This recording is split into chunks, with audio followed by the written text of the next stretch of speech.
कक्षा 12वीं के हिंदी अनिवार्य विषय के पाठ्यक्रम की शुरुआत में थोड़ी बहुत चर्चा कर लेंगे कि किस तरह हमारा पाठ्यक्रम है, किस तरह आपको पढ़ना है और किस तरह आपको लंबे समय तक याद रखना है। तो सबसे पहले हम चर्चा करेंगे पाठ्यक्रम की। तो उस पाठ्यक्रम में हमारा हिंदी अनिवार्य विषय जो है उसमें आपके टोटल फाइनल एग्जाम जो कि वार्षिक परीक्षा होती है वो आपके 80 अंक का पेपर होगा, जिसमें 20 अंक आपके सेशनल मार्क्स से जाएंगे और 80 अंक का फाइनल एग्जाम होगा। इस प्रकार 100 अंक का पूरा आपके पेपर होगा। तो सबसे पहले हम देख लेंगे अपना कोई भी टॉपिक शुरू करने से पहले आपको सिलेबस है, जो पाठ्यक्रम है, जो पूरी तरीके से ध्यान में होना चाहिए। तो आपके सिलेबस में सबसे पहले हम देखेंगे पाठ्यक्रम में सबसे पहले आपका 8 नंबर के अपठित गद्यांश और पद्यांश। अपठित गद्यांश 4 नंबर का और अपठित पद्यांश है जो 4 नंबर का। अब गद्यांश और पद्यांश सरल करने का सबसे अच्छा तरीका ये है, जो हमारे पाठ्यक्रम सिलेबस में से अपठित मतलब हमारे पढ़े हुए नहीं है वो बाहर से आएंगे। तो सबसे बड़ी दिक्कत विद्यार्थियों को क्या होती है, अपठित गद्यांश सरल करते समय सबसे एक क्वेश्चन कॉमन रहता है कि गद्यांश का उचित शीर्षक या पद्यांश का उचित शीर्षक क्या होगा। तो अमूमन तौर पर विद्यार्थियों द्वारा यह सोचा जाता है कि पद्यांश के शुरुआत की जो पहला वाक्य है या जो पद्यांश का या गद्यांश का अंतिम वाक्य है उसी में शीर्षक छुपा हुआ रहता है। तो यह हमारी बिल्कुल एक जो गलत भ्रामक धारणा है। शीर्षक है जो गद्यांश और पद्यांश के पहले या अंतिम वाक्य में छिपा हुआ नहीं होता। उचित शीर्षक वही होगा जो समस्त गद्यांश या पद्यांश को अपने एक वाक्य में पूरी तरीके से समेट ले। उसके अलावा इसमें व्याकरण संबंधी क्वेश्चन आएंगे, पर्यायवाची पूछ सकते हैं, समानार्थक शब्द या एकार्थक शब्द कुछ भी पूछ सकते हैं। तो शुरुआत में गद्यांश को हम पहले सामान्य तौर पे एक बार अध्ययन कर लेंगे। उसके बाद इसमें जो भी प्रश्न होंगे उन प्रश्नों को एक बार अपनी नजर से निकाल देंगे और उसके बाद गद्यांश को 2 बार आराम से अच्छे से पढ़ना है।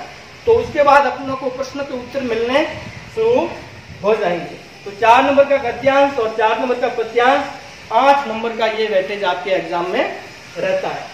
उसके पश्चात हमारी व्यवहारिक जो आम जीवन में हिंदी में बोलचाल के शब्द आते हैं, व्यवहारिक व्याकरण एवं रचना, 16 अंक का आपके अंक भार इसमें रहता है। तो 16 अंक में से ये आपका वर्गीकरण करने पर भाषा, व्याकरण एवं लिपि, इसका अंक भार रहेगा 2। हमारी भाषा कौन सी है, लिपि कौन सी है और व्याकरण, इन तीनों का ज्ञान, उनसे संबंधित एक क्वेश्चन आपके 2 अंक का आता है। उसके बाद में पद परिचय मतलब हिंदी में पद है जो कि वाक्य है, उसका निर्माण किस प्रकार होता है। वर्ण से शब्द बनता है, शब्द से बाद में पद बनता है, तो उसको हम बनाने की विधि है जो ध्यान में होनी चाहिए। पद परिचय 2 अंक का एक क्वेश्चन आएगा। उसके बाद में शब्द शक्ति है। शब्द शक्ति में आपके अभिधा, लक्षणा, व्यंजना तीनों शामिल रहेगी। तीनों का 2 अंक का आपके भार रहेगा। उसके बाद में अलंकार है, जो अलंकार का भी आपके अंक भार 2 नंबर का रहता है। उसके बाद व्याकरण से संबंधित पारिभाषिक शब्दावली, कोई भी परिभाषा पूछी जा सकती है, संधि, समास, उत्तर प्रत्यय, जो भी हमारे पाठ्यक्रम में उससे संबंधित एक परिभाषा कोई आपसे पूछी जा सकती है। इसके बाद है पत्र व प्रारूप लेखन। पत्र लिखना है और उसका प्रारूप उचित प्रारूप में लिखना है। कोई भी प्रार्थना पत्र लिखना है, उससे संबंधित हमारे एक क्वेश्चन आएगा वो 2 नंबर का। उसके बाद आता निबंध लेखन। निबंध लेखन आपके विकल्प सहित आएगा, 4 नंबर का आएगा। और जो आपके निबंध अच्छी तरीके से पढ़ा हुआ है, जो आपको अच्छी तरीके से पढ़ा हुआ है, वही एग्जाम में आपको करना है। तो निबंध निबंध हमेशा रट के नहीं जाना, उसको याद नहीं करना। निबंध के मुख्य बिंदु आपको याद रखने हैं और निबंध लिखने का उद्देश्य या एग्जामिनर जो निबंध का क्वेश्चन देता है तो उसका उद्देश्य एक ही होता है कि बालक या विद्यार्थी के विचार कैसे, उन विचारों को अपन निबंध में किस प्रकार लिखते हैं और उन विचारों से एग्जामिनर कितना प्रभावित होता है, उसी आधार पे आपको निबंध लिखने की कला का ज्ञान होना चाहिए। तो इस प्रकार आपके ये व्याकरण है, इसका 16 अंकों का अंकभार रहता है। इसके बाद में आपके पाठ्यक्रम की पुस्तक है सृजन, सबसे बड़ा वेटेज रहता है 32 अंक का। सृजन है जो 32 अंक का वेटेज रहता है। इसमें आपके 2 क्वेश्चन आएंगे व्याख्या संबंधी। व्याख्या एक आपके गद्य भाग से आएगी, एक आएगी आपके पद्य भाग से। 4 नंबर की गद्य भाग से और 4 नंबर की पद्य भाग से। इस प्रकार 8 नंबर की आपके व्याख्या आएगी। इसमें भी आपको विकल्प सहित व्याख्या करनी होगी। दोनों में से कोई एक व्याख्या, 2 व्याख्याएं गद्य से दी हुई होगी, 2 व्याख्याएं पद्य से, दोनों में से एक उचित विकल्प ढूंढकर आपको ये सॉल्व करनी है। उसके उपरांत 2 निबंधात्मक प्रश्न, एक गद्य भाग से और एक पद्य भाग से। ये भी 4-4 नंबर के 2 क्वेश्चन आएंगे। कोई भी बड़े क्वेश्चन आएंगे उनको आप करना है। उसके बाद 4 लघुत्रात्मक, 2 गद्य भाग से और 2 पद्य भाग से। 4 इनका वेटेज रहेगा 2 अंक का, कुल मिलाकर 8 नंबर का अंकभार रहता है। उसके बाद कवि परिचय। अपने पाठ्यक्रम में कोई भी एक कवि या एक लेखक का परिचय अपन को अच्छे तरीके से याद करके जाना है। तो वो आपके पाठ्यक्रम में कोई भी कवि या लेखक से संबंधित परिचय पूछा जा सकता है। उसके बाद अति लघुत्रात्मक क्वेश्चन रहेंगे 2 नंबर के 2 क्वेश्चन, एक गद्य भाग से एक पद्य भाग से। इस प्रकार अपने पाठ्य पुस्तक सृजन का 32 नंबर का सबसे बड़ा वेटेज है जो हिंदी अनिवार्य है। इसके बाद हमारी पाठ्य पुस्तक है संवाद सेतु। संवाद सेतु में आपके 12 अंक का है जो अंकभार है। इसमें पहला क्वेश्चन आपके समाचार लेखन से संबंधित है। समाचार किस प्रकार लिखे जाते हैं, क्यों लिखे जाते हैं, 2 नंबर का एक छोटा सा क्वेश्चन आएगा।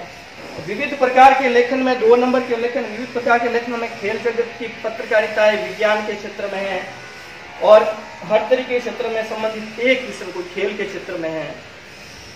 उस प्रकार एक क्वेश्चन आपके जो विविध प्रकार के लेखन में आएगा। विविध प्रकार के लेखन में फीचर, जिसे हिंदी में हम रूपक भी कहते हैं, फीचर से संबंधित, और संपादक के नाम पत्र। जो भी अखबार का संपादक होता है उसमें अपन संपादक के नाम से कोई भी पत्र लिखना चाहते हैं तो वो पत्र किस प्रकार लिखा जाता है वो क्वेश्चन आता है। इसके बाद है साक्षात्कार लेने की कला। कोई भी पत्रकार या अपन साक्षात्कार लेने वाला हो, साक्षात्कार किस तरह लिया जाता है, अगले वाले साक्षात्कार देने वाला होता है उससे किस प्रकार बातों में उलझाकर प्रश्नों के उत्तर निकलवाए जाते हैं और उसी के साथ शालीनता बढ़ती जाती है। इस प्रकार साक्षात्कार किस तरह लिया जाता है, इस प्रकार एक क्वेश्चन आपके ये बनेगा। विभिन्न क्षेत्रों में पत्रकारिता से संबंधित एक आपके क्वेश्चन आएगा 3 नंबर का। और उसके बाद वार्ता मतलब कथा, पुरानी जो भी कथाएं हैं, रिपोर्टाज और यात्रा वृत्तांत और डायरी, ये 4 प्रकार आपके वार्ता, रिपोर्टाज, यात्रा और डायरी, इनसे संबंधित एक क्वेश्चन आता है। उसके बाद में एक आपके कहानियों की किताब है पीयूष प्रभा। इसका अंकभार रहता है 12 अंकों का। तो इसमें आपके एक निबंधात्मक क्वेश्चन आएगा 6 नंबर का और 3 लघुत्रात्मक क्वेश्चन आएंगे 2-2 नंबर के। इस प्रकार कुल अंक रहेगा 12 अंकों का और टोटल पेपर होगा जो है आपके 80 अंक का होगा। तो अब आपके आता है कि पढ़ाई करते समय आपको सिलेबस एक है जो हमेशा याद होना चाहिए। जो भी हम किसी सब्जेक्ट का, किसी विषय का अध्ययन करते हैं तो पाठ्यक्रम हमको सबसे पहले अच्छे तरीके से याद हो और पाठ्यक्रम के फिर बिंदुवार उसका अध्ययन है जो करना चाहिए। तो सबसे पहले जैसे हम लेते हैं हिंदी अनिवार्य विषय में आपके कोई भी लेखक या कवि ले लिया, कबीर ले लिया।